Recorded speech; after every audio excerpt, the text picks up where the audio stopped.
నమస్తే. మాంసాహారం శాకాహారాల మధ్య ఘర్షణ ఈనాటిది కాదు.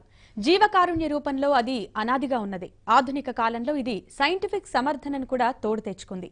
మాంసాహారం వల్ల అనర్థాలు అన్నీ ఇన్ని కావని అనేక పరిశోధనలతో రుజువు చేసే ప్రయత్నం జరుగుతూ వస్తోంది. దానికి కౌంటర్గా నాన్ వెజిటేరియన్ల వాదన వినిపిస్తోంది. నేచర్లోనే సర్వైవల్ కోసం ఒకదాన్నొకటి తినే ధర్మం ఉందని వారు వాదిస్తుంటారు. పైగా ఇప్పటి మాంసాహారంలో సగం కృత్రిమంగా సృష్టిస్తున్నదే కాబట్టి అందులో నైతిక మీమాంస ఏముందంటారు. వీగన్స్ కూడా తెర మీదకొచ్చాక ఈ ఘర్షణ మరింత ముందుకు పోయింది. ఈ నేపథ్యంలో తాజాగా లాన్సెట్ మెడికల్ జర్నల్ వెల్లడించిన నివేదిక ప్రాధాన్యతను సంతరించుకుంది. మాంసాహారం ప్రాణాంతకమని, జనం మెల్లగా ఆహారపు అలవాట్లు మార్చుకొని శాకాహారులు కావాలంటూ అది పిలుపునిచ్చి మరో చర్చకు తెరతీసింది.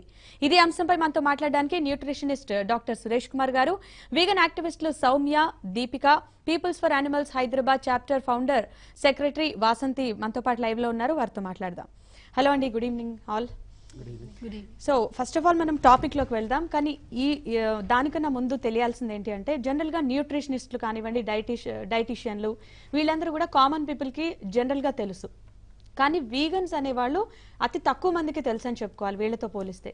సో ఫస్ట్ ఆఫ్ ఆల్ మీరు as a vegan activist, vegan అంటే ఏంటి జనరల్ గా మీరు చెప్పండి. ఓకే, సో వీగన్ అంటే జంతువుల నుంచి వచ్చే ఉత్పత్తులు కానీ ఎలాంటివి కానీ వాడమన్నమాట. సో యానిమల్ ఎక్స్ప్లాయిటేషన్ అంటారు.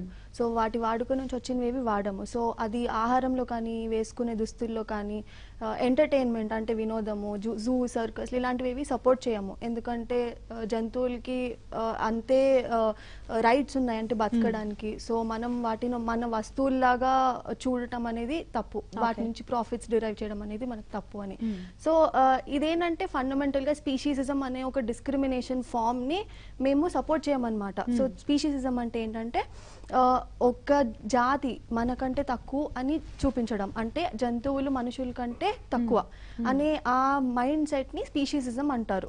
అదొక ఫార్మ్ ఆఫ్ డిస్క్రిమినేషన్. అంటే కాస్టిజం ఎలా ఉంది, మనకి సెక్సిజం, రేసిజం ఇవన్నీ మనకి హిస్టరీలో చూసినవే, కొన్ని ఇప్పటికీ జరుగుతున్నాయి. అలాగే స్పీషీసిజం అనేది ఒకటి నార్మల్ అయిపోయింది ఇప్పుడు అది. కాకపోతే ఇప్పుడు మేము దాన్ని క్వశ్చన్ చేస్తున్నాము. సో వీగన్స్ ఏంటంటే సపోర్ట్ చేయరు ఏమి ఎటువంటి పదార్థాలు జంతువుల నుంచి వచ్చింది, ఎందుకంటే they don't support species. So ఇది ఒక డీప్ సబ్జెక్ట్ కూడా ఉంది, అది ఫిలాసఫికల్ అన్నమాట. ఓకే, సో దీపిక మీరు చెప్పండి. యాక్చువల్ గా ఈ మాంసాహారం శాకాహారం అనేటువంటి అంశం పదే పదే ఎందుకు ఊరికే చర్చకు వస్తూ ఉంటుందంటారు మీ దృష్టిలో? ఎందుకు అంటే డిఫరెంట్ ఆస్పెక్ట్స్ అండి. ఒకటి, మన దేశము అహింసని పెద్ద ఎత్తున చెప్తాం మనం, అహింస అనేది.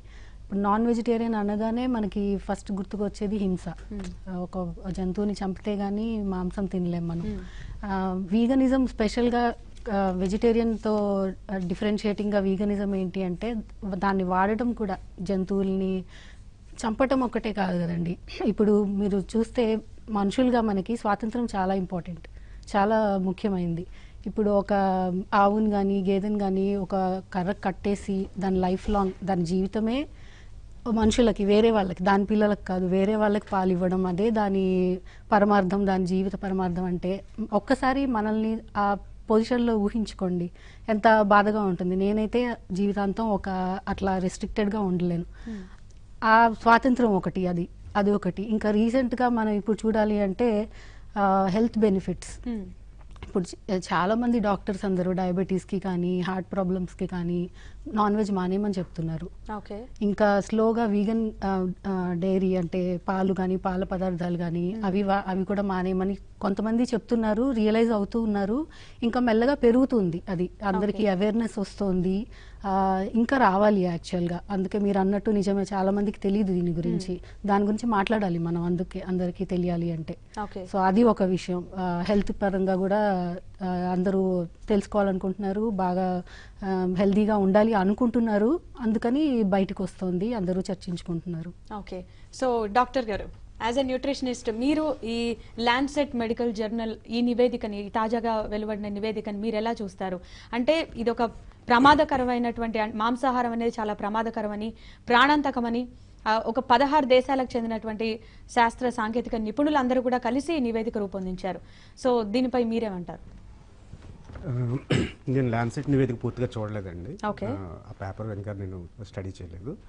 బట్ అమెరికాలో కానీ వెస్ట్రన్ సొసైటీలో కానీ జరిగే రీసెర్చ్లు ఎలాంటివి అంటే మనకు అర్థం కావడానికి అమెరికాలో జలుబు చేస్తే మనకు తుమ్ములు వస్తాయి. అంటే నా ఉద్దేశం ఏంటంటే అక్కడ మనుషులు వాళ్ళు తినేటువంటి ఆహారం, ఇప్పుడు మాంసాహారం అనగానే మీరు అమెరికాలో తీసుకున్నారు అని అనుకోండి, వాళ్ళు తీసుకునేటువంటి మాంసాహారం వేరు. ఆ మాంసాహారాలని మన భారతదేశంలో ముఖ్యంగా తెలుగు ప్రజలు తీసుకునేటువంటి మాంసాహారాలని ఒకే ఘటన కట్టలేం, ఫస్ట్ పాయింట్. రెండోది వెస్ట్రన్ సొసైటీలో ఇప్పుడు ఈ బీఫ్ కానీ మిగిలినటువంటి తీసుకునేటువంటి ఆహారం ఏదైతే ఉందో అది కంప్లీట్లీ ప్రాసెస్డ్, హార్మోన్స్ తోటి ఈ ఫీడ్ తోటి వాటిని ఇందాక మేడం చెప్పినట్టుగా ఒకే చోట కట్టేసి వాటిని న్యాచురల్ లైఫ్కి ఎగెనిస్ట్గా వెళ్ళి చేస్తున్నారు. సో దాంతో ఆ హార్మోన్ తోటి డ్రగ్స్ తోటి ఈ ఫీడ్తో వచ్చినటువంటి ఫెర్టిలైజర్స్తో నిండిపోయినటువంటి మాంసాహారం తీసుకోవడం వెస్ట్రన్ సొసైటీలో దాని మీద చాలా చర్చ నడుస్తుంది. అండ్ అది అంత హెల్దీ అని కాదని కూడా చాలా ఇంతకుముందు కూడా చాలా రీసెర్చ్ జరిగింది. అయితే ఇప్పుడు మనం దాన్ని సేమ్ థింగ్ మనం ఇక్కడ ఆపాదించుకుందామా మన తెలుగు రాష్ట్రాల్లో అని చెప్పానంటే, ఇప్పుడు దాదాపుగా 15 సంవత్సరాలుగా నేను ప్రాక్టీస్ చేస్తున్నానండి న్యూట్రిషన్. నేను చూసినటువంటి వాళ్ళల్లో మెజారిటీ ఆఫ్ ద పీపుల్, ముఖ్యంగా తెలుగు వాళ్ళు ఏంటంటే నాన్ వెజిటేరియన్ అంటే వారంలో ఒక్కరోజు నాన్ వెజ్ తింటారు, అది కూడా ఒక పూట లేదంటే 2 పూటలు. సిటీస్లో కల్చర్ వేరు. ఇప్పుడు హైదరాబాద్ లాంటి ఇప్పుడు ఇది మెట్రోపాలిస్ అయిపోయింది, ఇక్కడ అవైలబుల్గా ఉంటుంది, బ్యాచులర్స్ ఎక్కువ, బయట నుంచి వచ్చేవాళ్ళు ఎక్కువ, ఇక్కడ మనకు కొంచెం ఎక్కువగా కనిపించవచ్చు. కానీ రూరల్ ఏరియాస్లో నాన్ వెజ్ అనేది అంత పెద్ద ఇదేం కాదు. దాన్ని కంప్లీట్గా మనకు ఆపాదించుకోవాల్సిన అవసరం, అంటే నేను కేవలం హెల్త్ పరంగా మాట్లాడుతున్నాను, అంటే వ్యాగనిజం కానీ ఎథికల్ ట్రీట్మెంట్ గురించి మాట్లాడలేదు, హెల్త్ ఆస్పెక్ట్లోనే మాట్లాడుతున్నాను. ఫస్ట్ పాయింట్, మనం దాన్ని కంప్లీట్గా మనం ఆపాదించుకోవాల్సిన అవసరం లేదు. 2, వెస్ట్లో తీసుకునేటువంటి నాన్ వెజ్ వాళ్ళు పొద్దున్నే లేస్తే బ్యాకంతో స్టార్ట్ చేస్తారు బ్రేక్ఫాస్ట్. సో అక్కడి నుంచి రోజు మొత్తం 3 పూటలా ఉంటుంది, వారంలో 7 రోజులు వాళ్ళు తింటారు. So that is part of their meal. అది మన తెలుగు వాళ్ళు ఇక్కడ మన ప్రజలు తీసుకునేటువంటి ఆహారము ఇద్దరు మాంసాహారాల మధ్య చాలా తేడా ఉంది. సో ఇక్కడ మనం గమనించాల్సింది ఏంటంటే, ఐ డోంట్ నో, నాకు తెలిసినంత వరకు డాక్టర్స్ నాన్ వెజ్ ఇక్కడ మానేయండి అని చెప్పిన వాళ్ళు, ఎందుకనంటే ఫస్ట్ ఆఫ్ ఆల్ డాక్టర్స్ కంటే కూడా డైటీషియన్స్ చెప్పాలి ఒక వ్యక్తికి మాంసాహారం తీసుకోవడం వల్ల ఆరోగ్య సమస్యలు వస్తున్నాయా లేదా అనేది. సో ఇక్కడ 2 రకాలు ఉందండి, ఏ రకమైనటువంటి మాంసాహారం తీసుకుంటున్నారు, అది ఏ రూపంలో తీసుకుంటున్నారు, ఈ 2 కూడా ఇంపార్టెంట్. సో అది ఆ వ్యక్తిని బట్టి మనం నిర్ణయించాల్సి ఉంటుంది. సే ఫర్ ఎగ్జాంపుల్ ఇప్పుడు హైదరాబాద్లో మనకి బిర్యానీ ఫేమస్. బిర్యానీ అని అంటే మీకు ఇంత రైస్ పెడతాడు, అందులో 2 to 3 పీసెస్ ఉంటాయి.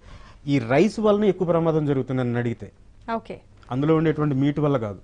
ఎందుకంటే భారతదేశం ఇప్పుడు number 1 in diabetes and rest of the life style diseases అండి. ఈ లైఫ్ స్టైల్ డిసీజెస్కి కారణం ఏంటంటే మనం అందరం కూడా రైస్ ఎక్కువ తినేస్తున్నాము, లేదంటే వేరే వేరే కారణాలు ఏవో చెప్తున్నారు, సెడెంటరీ అని చెప్పాను.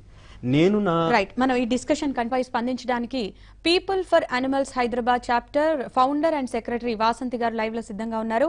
వాసంతి గారు నమస్తే అండి. నమస్తే అండి.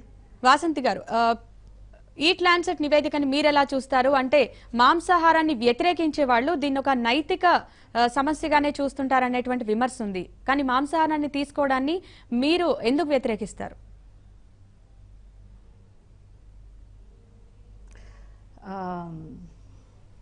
మనం ఆల్రెడీ చూసామండి, వీగన్స్ ఇద్దరు దీపిక సౌమ్య చక్కగా చెప్పారు, అలాగే సురేష్ గారు కూడా ఆయన పాయింట్ ఆఫ్ వ్యూ నుంచి చెప్పారు. మేము పర్హాప్స్ వీళ్ళిద్దరి మధ్య బ్యాలెన్సింగ్ యాక్ట్ చేస్తూ ఉంటామండి. పీపుల్ ఫర్ యానిమల్స్ మా పాలసీగా కానివ్వండి, లేకపోతే మా బిలీఫ్ ఏంటంటే animals are not here for us, అంటే వాటిని సృష్టించింది మనిషి ఎంజాయ్మెంట్ కోసమే కాదు అన్నది మా బిలీఫ్ అండి. సో దీన్ని ఏమంటారంటే ఒక మారల్ పాయింట్ ఆఫ్ వ్యూ, మాంసాహారానికి వెజిటేరియనిజంకి ఈ ఆర్గ్యుమెంట్స్ ఎప్పుడు ఎందుకు జరుగుతాయంటే ఇవి 2 పాయింట్స్ మీద నడుస్తున్నాయి ప్రస్తుతం. ఒకటి మారల్ పాయింట్ ఆఫ్ వ్యూ, మనకేంటి మనం మన కోసం మన ఎంజాయ్మెంట్ కోసము యానిమల్స్ని విపరీతమైన క్రూయల్టీ ఇవాల్టి రోజున ప్రపంచవ్యాప్తంగా జరుగుతోంది. ఇది వాటి మీద చేయవలసిన అవసరం ఉందా? అది ఒకటి మారల్ ప్రశ్న. రెండవది హెల్త్ పరంగా, డాక్టర్ గారు చెప్పినట్టుగా మనకి నాన్ వెజిటేరియన్ తినడం వల్ల మనం తక్కువే తింటూ ఉండొచ్చు. భారతదేశంలో కంపేర్ టు వెస్టర్న్ కంట్రీస్ మనం తినే నాన్ వెజిటేరియన్ పర్సంటేజ్ వైజ్ తక్కువే ఉండొచ్చు. కానీ దానివల్ల మనకు అనారోగ్యాలు ఎన్నో పెరిగిపోతున్నాయి. తర్వాత భారతదేశంలో కూడా ఏమవుతుందంటే అండి, తక్కువ తింటున్నామా నాన్ వెజ్ ఎక్కువ తింటున్నామని కాకుండా అవసరానికి మించి ఆహారం తీసుకుంటున్నాం. ఇది ప్రపంచవ్యాప్తంగా మళ్ళీ కూడా అందరికీ తెలిసిన విషయం. ఇది దీనివల్ల మీకు లైఫ్ స్టైల్ డిజీజెస్ అనేవి చాలా ఎక్కువగా జరుగుతున్నాయి. సో ఇది హెల్త్ పరంగా. మూడవది, మేము దీన్ని గట్టిగా మేము మాంసాహారాన్ని ఎందుకు వి అపోజ్ ఎందుకు అంటే ప్రాక్టికాలిటీ. ఇప్పుడు మొన్న జరిగిన రీసెంట్గా చేసిన ఒక సర్వే ప్రకారంగా ప్రపంచంలో there are 7 billion people today. 7 billion people non vegetarian consume చేయడం మొదలు పెడితే మనకు ఉండే ఈ ఒక్క ఎర్త్ అనే ఈ ఒక్క ప్లానెట్ సరిపోదండి. మనకి ఇంకో 2 ప్లానెట్స్ ఉంటే తప్పితే అందరికీ మనం నాన్ వెజిటేరియన్ ప్రొవైడ్ చేయలేము. ఎందుకంటారు? 1 కిలో మీట్ తయారు చేయడానికి మనకి 7 కిలోస్ గ్రెయిన్ మనం యూజ్ చేయాల్సి వస్తుంది. అంటే అది ఎక్కడ ప్రాక్టికల్? 7 కేజీ గ్రెయిన్ని ఎంతమంది మనుషులు కన్జ్యూమ్ చేయగలుగుతారు? అదే 1 కేజీ మీట్ని ఎంతమంది కన్జ్యూమ్ చేయగలుగుతారు? So it's a practical question. మనకి అంత ప్రొవైడ్ చేయగలిగే అవకాశం ఉందా? So 3 reasons, there are 3 grounds on which మనం తప్పకుండా మాంసాహారాన్ని మనం అపోజ్ చెయ్యాలి. మనకి చాయిస్ లేదు. సో అంటే తరతరాలుగా అలవాటు పడిపోయినటువంటి ఈ మాంసాహారానికి ఇప్పటికిప్పుడు చేంజ్ తీసుకురావడం సాధ్యమేనంటారా? ఇలాంటి నివేదికలు కానివ్వండి, ఈ టైప్ ఆఫ్ పరిశోధనలు కానివ్వండి, సో ఇవన్నీ ఒకేసారి మార్పు వస్తుందా? రాదు. I'm the first one to agree అండి దీని మీద. ఎందుకు అంటే ఇది ఒక పర్సనల్ చాయిస్. ఇది మనిషికి ఏం తినాలి అన్నది ఒక పర్సనల్ చాయిస్. సో మనకి మీరు అన్నట్టుగా ఫ్యామిలీలో ఎన్నో జనరేషన్స్గా మనకు అలవాటు అయిపోయిన వాళ్ళకి ఒక్కసారిగా మానవంటే అది కష్టం. అయితే సోషల్ మీడియా, ఇవాళ సోషల్ మీడియా రోజులు ఇవి. సో ఏదన్నా ఎక్కడైనా ఒక చిన్న ఇష్యూ జరిగితే ప్రపంచవ్యాప్తంగా న్యూస్ మనకి స్ప్రెడ్ అయిపోవడానికి హార్డ్లీ 24 గంటలు కూడా మనకు అవసరం లేదు. ఇందాక డాక్టర్ గారు అన్నారు చూడండి, అమెరికాలో జలుబు చేస్తే ఇక్కడ మనం తుమ్ముతామని. అదేవిధంగా దానికి one of the main reasons social media. కానీ సోషల్ మీడియాలో మనం చూస్తున్నాము, మనం జంతువుల్ని మనం ఎలా ట్రీట్ చేస్తున్నాము. ఒక డైరీ ఫామ్లో ఇంత మునుపు మీరు చెప్పండి నాకు, పాలు వాడేటప్పుడు వెజిటేరియన్ హోమ్స్లో పాలు, డైరీ అన్నవి చాలా ఇంపార్టెంట్ ఆస్పెక్ట్. అవి మన అంటే it is believe that health పరంగా చాలా ఇంపార్టెంట్ అని వాడతారు.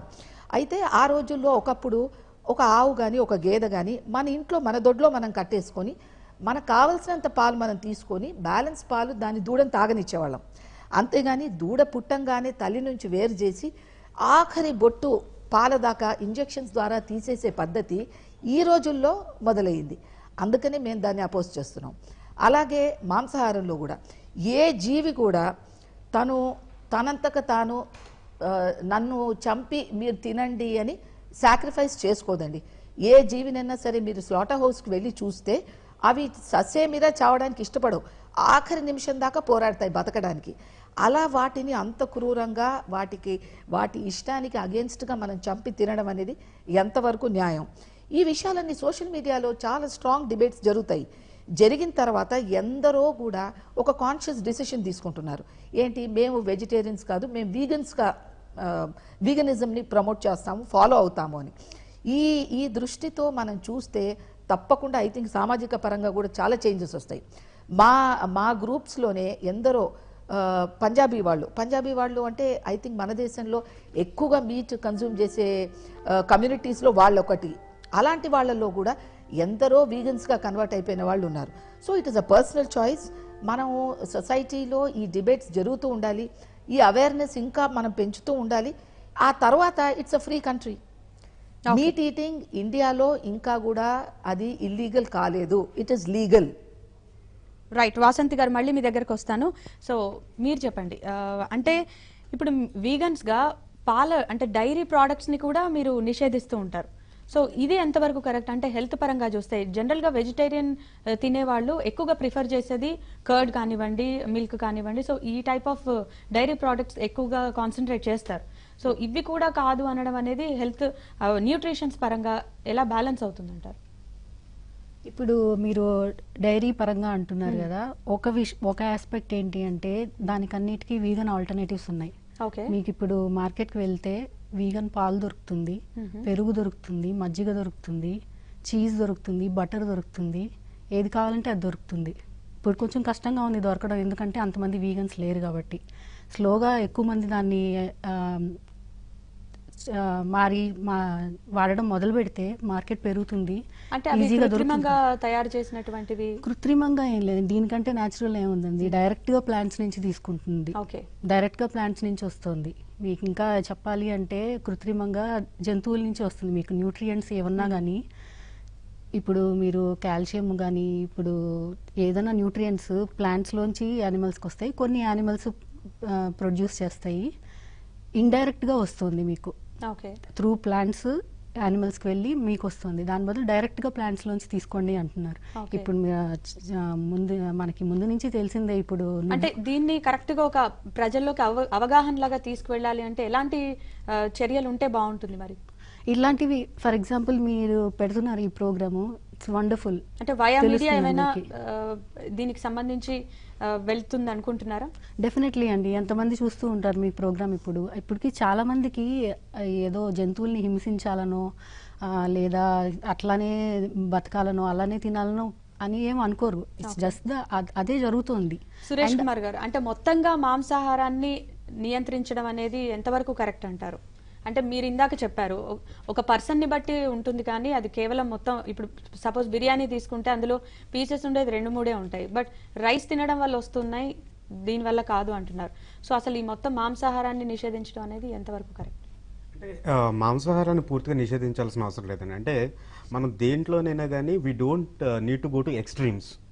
ఏదైనా కూడా కంప్లీట్గా పూర్తిగా మనం ఎక్స్ట్రీమ్కి వెళ్ళాల్సినటువంటి అవసరం అయితే ఏమీ లేదు. సో ఇక్కడ రెండు విషయాలు ఉన్నాయండి. ఒకటి ఏంటంటే ఎథికల్ ట్రీట్మెంట్ ఆఫ్ యానిమల్స్ అని చెప్పని అంటారు. Personally I completely agree with that. రెండు పోషక విలువల పరంగా అంటే నాకు as a nutritionist I put forward the facts. ఇప్పుడు భారతదేశం ప్రధానంగా మాల్నరిష్డ్ కంట్రీ. ఓకే, ఇక్కడ రెండు ఎక్స్ట్రీమ్స్ దే కో ఎగ్జిస్ట్. అవసరమైంది తినట్లేదు, ఏదైతే అనవసరమో దాన్ని చాలా ఎక్కువగా తింటున్నారు. ఫర్ ఎగ్జాంపుల్ కార్బోహైడ్రేట్ అనేది చాలా ఎక్కువ, ప్రోటీన్ అనేది చాలా చాలా తక్కువ. ఇప్పుడు వారంలో వీళ్ళు ఒకరోజు కూడా ఈ మాంసాహారం తినలేదు అని అనుకోండి, వాళ్ళకి రావాల్సినటువంటి ప్రోటీన్ కూడా రాదు. మామూలుగా ఇప్పుడు ప్రెగ్నెన్సీలో ఉన్నప్పుడు కానీ లేదంటే నర్సింగ్ మదర్స్ కానీ వీళ్ళకి ప్రోటీన్ చాలా ఎక్కువ. వాళ్ళకి ఎగ్ పెట్టరు, తర్వాత చికెన్ పెట్టరు, ఇవన్నీ కూడా ఉంటాయి. వాళ్ళకి ప్రోటీన్ రిక్వైర్మెంట్ డిమాండ్ చాలా ఎక్కువ ఉంటుంది.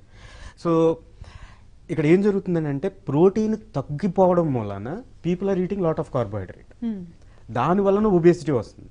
అంటే this is where we need a balance అండి. ఓకే, ఈ రెండింటిని మనం సెపరేట్గా చూడాలి. ఇప్పుడు సే ఫర్ ఎగ్జాంపుల్ మీకున్న డైట్లో నుంచి కంప్లీట్గా మీట్ని తీసేసామని అనుకోండి, ఒక మనిషి ఎన్ని కేజీలు బరువు ఉంటాడో అన్ని గ్రాముల ప్రోటీన్ అవసరం. ఇప్పుడు నేను ఒక 60 కేజీలు ఉన్నానంటే ప్రతిరోజు నేను తీసుకునేటువంటి డైట్లో కనీసం 60 గ్రాములు ఉండాలి. అంటే మినిమం ఒక 50 గ్రాములన్న ప్రోటీన్ ఉండాలి. నేను 3 పూట్ల రైస్ తిన్నా కూడాను, కావాల్సినంత రైస్ తిన్నా కూడాను నాకు 20 గ్రాముల కంటే ప్రోటీన్